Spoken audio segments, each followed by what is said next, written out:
Terima kasih Ibu Pimpinan dan anggota Komisi 5 atas saran dan masukannya. Yang pertama terkait dengan beberapa kegiatan yang belum masih dalam proses verifikasi dan lain-lain karena memang nunggu buka blokir juga. Jadi banyak sekali program-program yang dikelola atau diserahkan ke aspirasi bapak-bapak itu yang masuk pada automatic adjustment.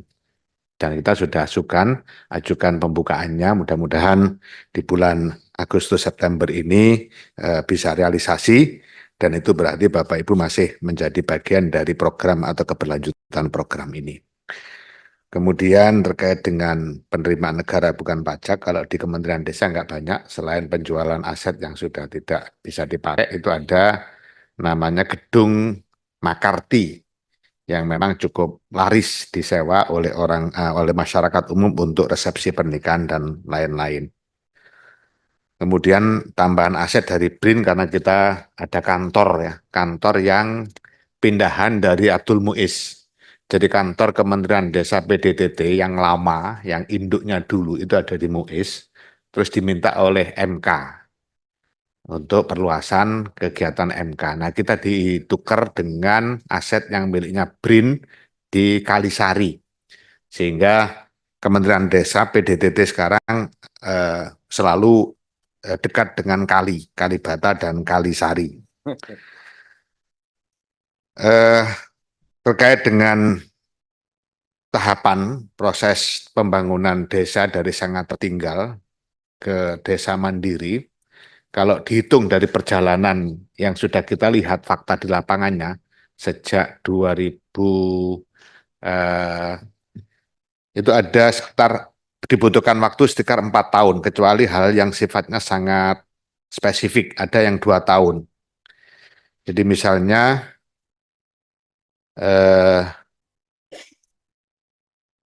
ada 322 desa sangat tertinggal dari 2015, kemudian menjadi desa mandiri 2023. Ini prosesnya. Kemudian ada 1.196 desa sangat tertinggal tahun 2015 menjadi desa maju tahun 2023.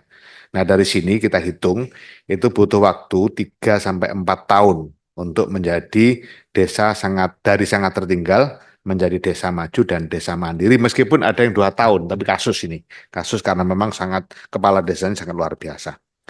Dan ini juga sudah ada best practice-nya. Karena kaitannya dengan indeks desa membangun itu ada 3 hal. Yang pertama dimensi ekonomi, yang kedua dimensi sosial, yang ketiga dimensi lingkungan. Sehingga BUMDes termasuk desa wisata itu menjadi bagian dari salah satu subvariabel di dalam dimensi ekonomi.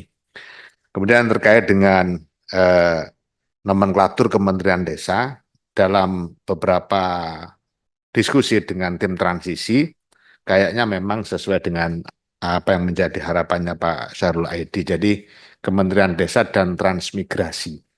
Cuma perlu ada penguatan regulasi, yaitu kewenangan atau beban atau tanggung jawab di Kementerian Desa untuk selalu bersinergi dengan kementerian lembaga lain.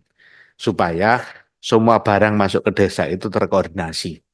Itu yang dalam konsepnya seperti itu. Tidak tahu nanti hasilnya gimana, tergantung Pak Sudewo. Kemudian apresiasi, kita sampaikan terima kasih yang sebesar-besarnya juga Pak Ali Mukti, Pak Tamanuri, dan Bapak Ibu yang lain. Nanti beberapa respon yang sifatnya teknis akan kita sampaikan secara berdetail dengan data-datanya.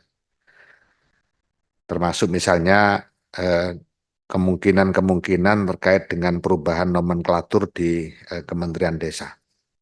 Kemudian yang terkait dengan apa yang disampaikan Pak Lasarus, Alfamart, Indomaret, kita sudah terus melakukan itu, bukan sekedar berkeluh kesah. Misalnya kita mencoba membatasi itu dengan memberikan pendampingan untuk tata ruang desa. kita bekerja sama dengan ITS. Maksudnya ketika desa punya tata ruang, harus ada lahan sawah sekian persen, lahan hijaunya sekian, perumahannya sekian. Ini bukan hanya urusan Alfamart dan Indomaret, tapi juga pengembang-pengembang yang kadang-kadang datang di satu desa tanpa sepengetahuan desa, tahu-tahu di situ diuruk, di situ dibangun perumahan, karena memang desa tidak punya kewenangan apapun terhadap wilayahnya. Nah, dalam konteks regulasi tentu ini bukan hal yang mudah, makanya kita coba masuk pada sisi basis aspirasinya. Jadi desa-desa kita berikan pendampingan beberapa untuk piloting, yaitu membuat tata ruang desa yang didampingi oleh perguruan tinggi ITS dari Surabaya. Kemudian yang terkait dengan aspirasi Bapak Ibu sekalian, tentu menjadi kewajiban kami, khususnya di teman-teman di direktorat, untuk menindaklanjuti dan segera merealisasikan. Saya pikir itu, Pak Pimpinan dan anggota Komisi 5, hal-hal lain nanti akan kita sampaikan dalam bentuk tertulis. Demikian, terima kasih. Assalamualaikum warahmatullahi wabarakatuh.